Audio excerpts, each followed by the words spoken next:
It's that time of year again, early June, and my brother Steve, the peeper, is conducting the bird survey in the territory he has at the foot of Sodom Mountain. I'm going to join him. Let's see what happens. Look at that. I got ducks. I never get ducks. Not in this territory. No water. Or at least I get very little ducks. This year we've had plenty of water, Steve. It's the weekend, so of course it's raining.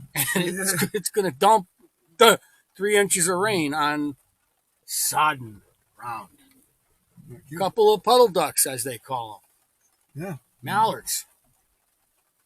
Dabblers. As opposed to divers.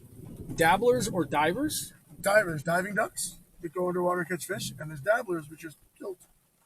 Oh, that's cool. I didn't know. I didn't know that. You learn something new every day. Yeah. So we're on the bird hunt here in the Granville area under the wings of Sodom Mountain. Possibly a mountain with at least one lost cemetery from the Revolutionary War period. It's now 7:30. What's the plan, Steve? Well, the plan is, since we didn't get out too late, is to just see what we can get for crepuscular birds and night birds, things like whippoorwill, rails, and owls. Crepusculars? Crepuscular birds. Crepusculars. You've heard of diurnal and nocturnal? Yeah, diurnal, nocturnal, day, night. Crepuscular birds are most active, most sexually active, like calling and stuff, at dusk and at dawn. Oh, all right. They like that in between time. Yeah. Yep. A lot of fish are crepuscular. Yeah. Well, you know more about that than me. Well, I don't know, but they eat a lot at that time. And so that will be whippoorwill. See you, ducks. So Granville is still a beautiful community. And, you know, this used to be, I think it was the third largest town in western Massachusetts when it included Tolland. West Granville, it still includes. Yeah, it's hard to believe. If you think about it, it was all about the land area. So people had farms. All this was cleared. And me and Steve were just talking about the pond that's down at the bottom of the hill right here. We can actually just barely see it down there. If I see that from here. And that's Cooley Lake.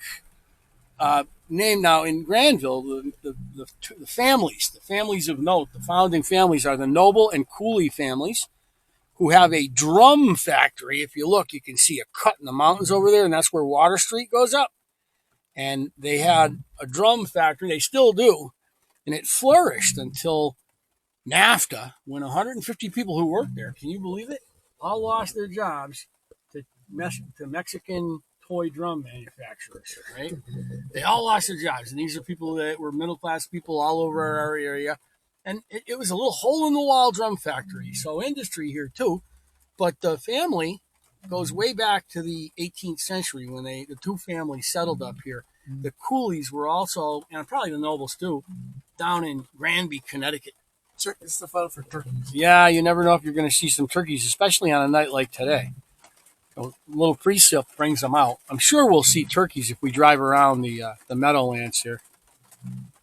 Turkeys are funny because you can't count on them. You can never count on them, especially when you're hunting them. Yeah, well, or counting them. They don't cooperate with the human condition, Steve. They don't. Like I drive down Route 5, and I'll see them at night, or just as it's getting dark, sitting in the trees next to Bonnie's Island. But then when I go to count them, they're not there. They're not there. We're in the birding mobile. I got him to get this Jeep Gladiator. Mojave. It's a Mojave. It's ready for the off-road so that he can get in and see birds in any conditions. Look at them. Look at those. It's got to be. Those are big. Yeah. And look at this beautiful old stone wall that was built to pasture merino sheep and later on cattle. And there goes some type of Toyota. There's a killdeer way over there. We can't see it though. I can see it with the naked eye. I'll put an arrow on it. It's a killdeer. Looking in these meadows. The birds have gone to ground. There's really not a lot of them flying around. The rain scared them. We had a big line of thunderstorms come roaring through. don't know. They'll probably come out though in another, because the rain is slowing down, so they'll probably start coming out. It shouldn't bother them too much. But that's because people say it's for the birds. So the birds don't care about the rain. No, they don't care about the rain. They're not out there. Look at old apple orchard here. So this was some old farmer's terrain, right? We have some apple trees on this side buried in the garden. Up here on the other side of the hill, there's apple trees. So this was probably a big apple orchard at one point. It's been suburbanized. The farmer probably sold it off. Oh, I'm sure. Sold off lots. There's a lot of sumac. And right up here, there's a bunch more big apple trees. There they are. There's our boys. They were out there last time. Those are some big, big cows. Big old cows. Look at them giving me the look. Good to do. Oh, there's got it. I keep waiting to see a deer. Oh, stop. Listen. Oh, there's one over here. He's making an ID. Oh, there's birds all over the place. He's putting his app out the window so we can get it. I bet he's got an idea of what it is now, but he wants confirmation. That was your killdeer? Indigo bunting? The indigo bunting, one of my favorite birds. Beautiful. And that's a blue-winged warbler. The blue-winged warblers here. They're rare. They're not common. Here's a blue-winged warbler. Just for your that bird right there. He's gonna show us a picture. You don't hear that call too much. I mean, even when you see them, you don't hear that call too much. So this is a blue-winged warbler. Oh, there's another one over there. Right here. Ooh. It's a blue-winged warbler. Huh. There's another one over there. I heard him answer it. Blue-winged? Yeah. Oh, yeah, just right there. There was a tweet, tweet, tweet. So he's got a scorecard like a golfer. And in this case, he's getting birdies on every hole. It's true. I mean, you could theoretically get an eagle, but you're not parring anything. No. And there's no bogeys.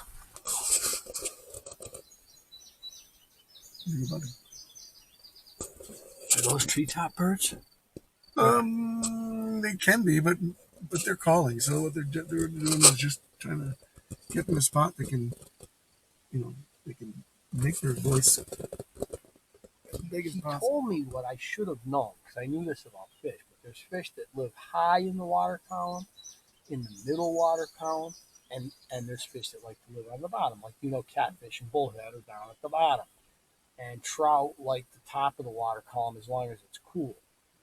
Minnows like the edge of a shoreline because that works as cover for them.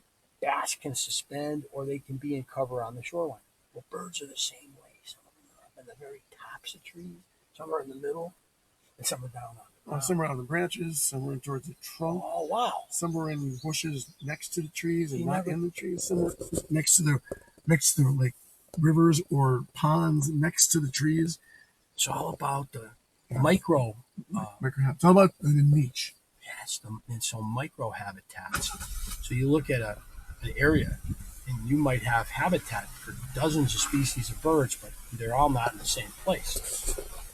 So your indigo bunting likes areas that are kind of more open, with forest trees that are just growing up. Oh, this is cool. We're working our way through the sumac. This is not poison sumac. This is staghorn sumac. Oh, geez, cherries. We're going under a cherry tree. You see, that would be the road. But we aren't going down that road. We're going to go down there. Wow. I'm going to walk that tomorrow. He's going to walk it. Last year I was here, and there was a guy who was laying here. Laying here? Well, we had a tent set up. Was he drunk? No, I don't think he was drunk. Might have been. So he was living out here. I might have been. I don't know. I didn't really see him. I just saw his tent and all this stuff. I've seen that garbage out. You know, that's kind of skeevy when you run into that. Yeah, Right? it is. People can, go out in tent, and rough camping is a lot of fun, and I recommend that people do it. But, when you're out in the woods like we are, you will run into some skeevy stuff. You never know what those guys are going to do. Which is why you need the burner. Now, you don't want to shoot somebody dead with a real gun, but if you got a burner, you can nail them with a pepper ball, or you can knock them flat with a hard ball. I mean, at least it'll give you time to walk away or to make a cell phone call. Because I'm telling you, you're responsible for your own safety out here. Really, what are you going to do? Dial 911. Oh, yeah. If you hit the burner, you can fire a shot at that bird right now. And miss. Burner. Now, this video is not sponsored by Burner, but it's legal in all 50 states, and you don't need a pistol permit to have it. There was somebody making noise. Oh, there it is. Look at that blazing sun. It's been 90-something degrees the last 2 days. Mid-60s, then. Red sky in the morning, sailors take warning. Red sky at night, sailors delight. What we know is it's going to rain all day tomorrow, according to the weather. So don't disregard that red sky. Hey, it's the Whippoorwill Farm. That's what this is called. Did you tell them? No. Do they know, you think? I think they know this Whippoorwill. You probably hear it all the time. Yeah, maybe. Oh, yeah. Oh, there's a pond up there. I can hear the toads. There wasn't a lot of wind with this line of thunderstorms. That's one good thing. Yeah, it was supposed to be. A lot of electricity. It was hailing. There was a power out just on 57. Yeah. Are those my friends, the grackles? Red-winged blackbirds? Yes. Starling. Blackbirds. No starlings. They don't let starlings come out here. Granville's got an ordinance. It's a starling-free zone. Starlings are invasives, right? Yep. They came from England?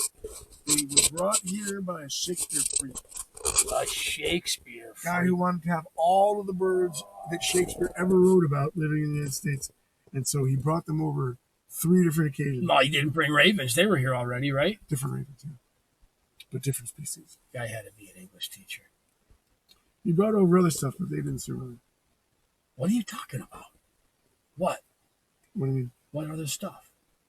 Not really sure. So the starlings just throve. They just went crazy. Yeah. Yep. Well, apparently, I don't know if it took him 3 times, but I know he brought him over on 3 different occasions. Oh, stop! I just heard a, What are you? No, I thought I heard an owl. So we're out on what kind of a bird stalking expedition? This is called an important bird area. Where we are. Yeah, it was designated by Seth Kellogg as an important bird area. Okay. So is this birding thing going on all over the Northeast right now? No. This is just local. There might be other places and other groups that will be participating and account for something like this. Right.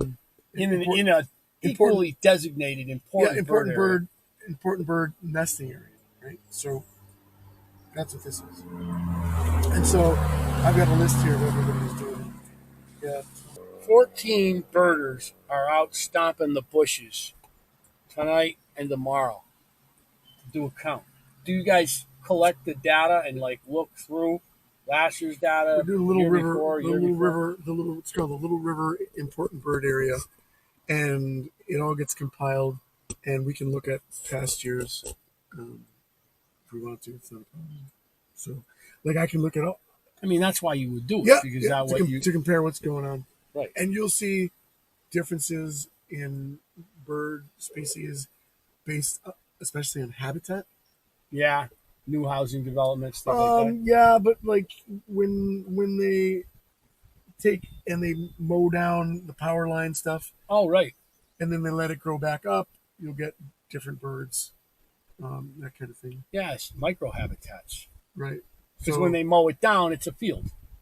yep. And then when it grows up a little bit, now it's a thicket. Even though it's not that wide, things like blue-winged warblers, like second growth, you get the shrubs and all that, and you get the second growth, like it's a field that's kind of gone fallow, and then you get your first growth trees, and the trees get So up to about imagine what 15 this feet. was like when the native people were here and all over the valleys, right? All over the valleys, you had various fields in states of regrowth.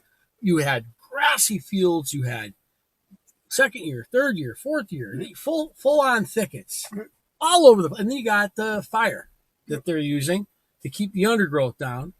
So, wow, that must have been something. If you go up to Michigan, the Lower Peninsula, right at the top, there's a bird called the Kirtland's warbler that only nests in certain types of pines that are certain height. It's like between 7 and 13 feet or something like that. It's called Kirtland's warblers, and they only nest there and nowhere else. So they're an endangered species. Yeah, they're kind of like putting themselves in a niche that's pretty vulnerable. Yeah, they are, and they also they overwinter in the Caribbean. So there's just What? Yeah, there's From just Michigan to the Caribbean. every year, and we're not too sure about their flight path. Hey, there's some birds right there. See them in the grass? But They're not. Are those ducks? pheasants? No, ducks. They look like pheasants at first. Well, they do because they're doing what pheasants do, but I think it's ducks. Yep. Male and female now. Well, there's a duck crossing sign right there. Yeah, well, I think they need to move over. See the duck crossing sign? On the speed limit, and underneath it says duck crossing, and there are the culprits. Nasty little quackers. You can see a deer out there right on the other side of that second fence. Walking to the right now. Makes perfect sense that a deer would be out there. There's only one though, like my brother notices. Just one. It's kind of pretty with the white pine and the fence. Look at him. See, that's a decent sized deer. It's not a little deer. So the interesting thing about doing one of these bird samples that we're doing is we go into the darkness. And he does this every year. And you have to imagine that the residents on this road are aware. They're like, hey, Maybell, that red gladiator is back in the neighborhood. We better call the constabulary. I mean, seriously, this is a sleepy little farm town in western Massachusetts, and he's whipping around out here with this gladiator. It's a Mojave.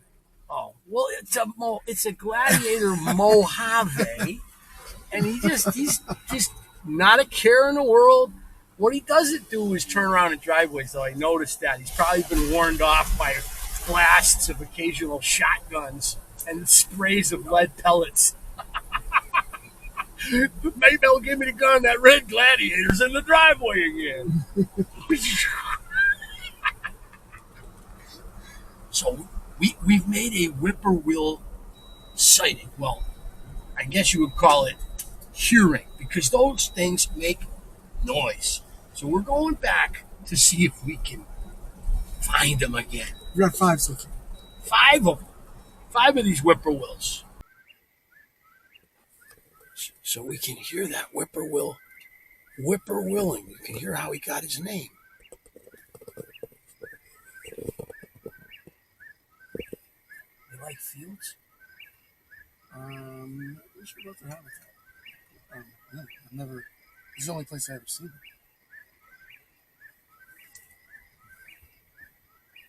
There's a story about these things. They believe. I remember reading about them in old Yankee lore. They were a sign of coming death. See, there's a gray adult.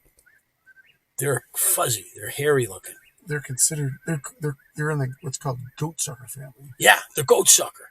That's what they thought. Yeah, They sucked goat's milk. Yeah, because they lived in fields, so they because they're like belong to, you'll see them with nighthawks and stuff. They've got these big long wings when they fly. The goat suckers. So they almost look like a bird of prey when you look almost when you see them flying, for sure. Do you see them fly much? I don't know if I've ever seen a whippoorwill fly. I've seen nighthawks fly. So with the sun now setting and we're into the blue dark, or just before the blue dark, see there's still color in the sky. My brother's got a pretty firm count of the whippoorwill population on this stretch of road that's his territory. There's 14 other people out doing this, but they're not like him. They're probably not going to come out until tomorrow. No. They're probably out looking for owls. Well, hopefully they are, but I don't think they are. So we got the first evening of the bird count done. And what we're going to do tomorrow is, well, he's going to get up early in the morning. He's going to go out and pound the brush. He's going to look up on the side of the mountain. He's going to go out, and I'm going to come out and join him at some point. And even if I don't, he's going to stop at my house on the way home and give me a report so that we'll know right here. We'll know what happened. We want to know the results of this bird count. We found his truck. He's obviously been off-road a little bit. And he's somewhere up there on that mountain. I don't know where he is. And I don't know when he'll be back. But there's got to be some kind of bird up there that he's going for. It's just the way he is. He's totally motivated right now. He's on a rampage. So here he is. He's back. He was just beating the bush. What did you find up there? Well, I had a couple new species for today. I had rose-breasted grosbeak. The what? Rose-breasted grosbeak. Okay, the rose-breasted grosbeak. Prairie warbler. What? Prairie warbler. What's a prairie warbler doing here? It's no prairie. So it's all about habitat, right? So the power line. Power line. They mowed the power line, but they left a few trees in the power line occasionally. So prairie warblers think about prairie. Right. With so there's small trees, little grows up, little thickets. Right. Some indigo buntings. I was hoping to get a cerulean warbler that I got last year. There were 2 up top last year, but I didn't get any. You went all the way to the top? Yeah. All the way to the top, and then... You're meandering through the woods here. Yeah. I got a downy woodpecker, which I haven't had today. I got, there was a number of birds that I got, but I'd had a bunch of those species already. So things like indigo bunting, which we had last night,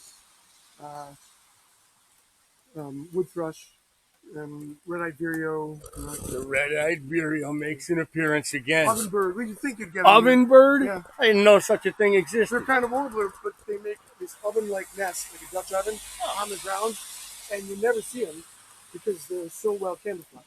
Oh, all right. A little tiny entrance that the bird goes in. Cool. I've only seen one nest in my life. This is one of my chanterelle mushroom spots, There's plenty of good spots for mushrooms.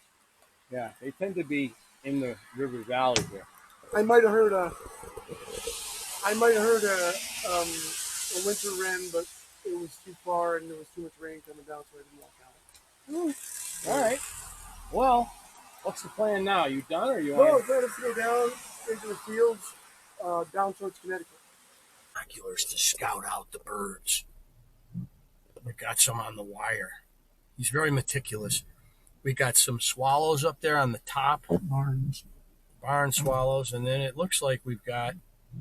Oh! There's another one that'll help. Grackles. They're looking around. I'm going to call it grackles. Tails are awful small. Let's get a closer look. He's going to bring us a little closer. He wants a clean ID. Yeah, an indigo bunting color. Oh, look at them. They're doing a little mating dance on the wire. One of them's preening. One of my favorite birds, the grackle. The dictator birds. Oh yeah, we can see from here. These are. Oh yeah, they didn't move. Grackles. Cowbirds. Are they? Yep, 2 cowbirds. Cowbirds, he says. Oh, there's a yellow goldfinch right next to him. 2 cowbirds. Yep. And a goldfinch. Look at all of those guys. Look at all of those. A couple. 1, 2, 3, 4, 5, 6. Oh no. 1, 2, 3, 4, 5, 6 goldfinch and 3 swallows. Nothing. And there's a brook right next to the pond, and that's pretty valuable habitat. Yep. Brook Pond. Maybe that's why Seth Kellogg was all fired up about this area. Beautiful farm here. This guy's done a great job. He keeps it up really nice. It's meticulous. Yeah. It's meticulous. You got to go buy some hay off the guy and tell him, hey, I do this bird thing every June. You ought to let me, would it be okay if I drive up a couple of your farm roads and survey the birds? He'll say, no way. You really do that? And you can be like, yeah, you can wear your Allen bird hat. Now, if we get lucky. This is proof right here. If you have one of these, you might be able to get a farmer to let you on their property. Sodom Mountain's got a lot of turkey vultures. I've seen them for years. Look at this beautiful field, though, huh? It's getting ready to get hayed. Yeah. I would say this field will be hayed. That's why they tend not to have meadowlarks. Oh, look at that. There goes one. Because it gets hayed. However, you got that area along the stream that would be a good nesting spot for these bobolinks. And no? Like open fields. Hey, look at that bird that's sitting on top of that. Red-winged blackbird. All right. Yeah, they're up on top doing their barn swallows. Yeah. And it's raining. And you know what they say about rainy days? They say they're for the birds and for the birders. It doesn't bother the birds. Exactly. The birds like it. And obviously, if you're a real birder, you're going to get out and like it too. The worst weather for birding is wind. Oh, yeah. Windy conditions. I can imagine. The birds probably stay low. Well, you can't hear them. You can't see them. Yeah, the wind. This is a beautiful day for that. This is very still. Right. You're looking so much for movement. Let's analyze the forest here. Let's analyze the habitat. So we have field habitat. Then we have a brook. We got a little bit of regrowth between the brook and the opposite field. Yep. So that's a pond over here. We got a Land Rover. We have forest in various stages of regrowth. We got the edge. We got some decently sized white pines here. We got a stand of high white pines that haven't been logged in a while. There might be some on that height that are 80 years old, 100 years old, possibly. So we're looking east from Sodom Mountain. And Sodom Mountain is right behind us here. So we have a mountain that has got some pretty rugged terrain on it. And that mountain got an elevation of probably 900 feet above the surrounding plain down here. Because what we've done is we've gone from the verge of the Berkshires up there. That's where his territory begins, the verge of the Berkshires. And we come down into the Connecticut Valley. So the bedrock here is sandstone. And you can actually see it when you're driving up Route 57. You can see the cut. And it's all sandstone and crumbling. So Sodom Mountain is like the last vestige of those original tectonic collisions. He's made the warbling vireo call. There's been warbling vireos sighted and identified. They like water. But the red-eyed vireos don't, he just told me. They like the uplands. I would think you'd be more likely to see the blue heron. Look at that. Who's this guy? Grackle, my favorite bird. Down at the end, that's where you're going to see your heron, because you're more likely to have frogs and toads and newts and stuff that he can snip. Did you? Right? This is deep. This is actually a deeper pond than you think. I'll bet you this is probably. Look at the other side. Look at the gorge. I mean, it could be 15 feet deep. I'm going to look at the other. Holy cow, this could be very deep. Wow. Yeah, wow, this is quite a, wow. Look at that. We're way the heck up. So they built this causeway, dam, I guess. I wonder if this, I don't think it does. It looks like it's fairly new. And I was thinking maybe it has some kind of mill connection. I don't know. There's some big cut stones right there. I'll bet you this was a mill. There aren't too many streams in the Northeast that didn't get used for their hydropower. It was something people did. And you can see a pile of stone over here, too. Of course, wow, that's the spillway. I'll bet you anything this was a mill. I'm not trespassing. I'm just standing here pointing. Interesting. All right, he's going over there. He's looking down the stream. Nice going. Oh, yeah. It's probably the remnants of a mill. That's what I was just saying. Although those look like rocks that were brought there and placed. Oh, those were probably. But this spillway looks like a flume kind of thing, you know? Although, who knows? What are they, a swamp bird? Yeah. They look like, I'll show you. This is a great place for bittern. I don't know if it's a great place, but it looks like it should be a great place for bittern. There's two different kinds of bitterns, American and least. This is a bittern. Oh, I've seen those. They're really, really, really well camouflaged. And yeah, they're lucky cool. to see them. And those things, they got like a spring-loaded neck. Oh, yeah. Those things attack. And when they walk, see the stripes on the neck? So they have the stripes on the neck because they keep their head straight up to blend in with the grass. Yeah. And when they walk, they actually sway their necks. They walk really slowly and sway their necks. It's crazy what birds do. Like their grass moving in the wind. Their head straight up. Head straight up and just move like That's this. crazy. Yeah. All right, so how did the bird count go today? We're about done. It went okay. I've had better days. I've had worse days. The rain was good and bad. The rain kept it cool, so you can bird later in the day, and birds don't like heat. So it was nice. Birds are calling, but all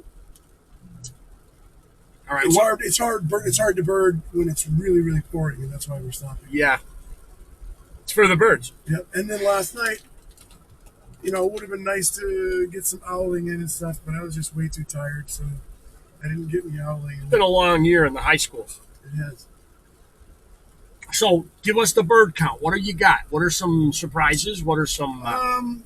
It's always great to get blue-winged warbler, because you just don't see them.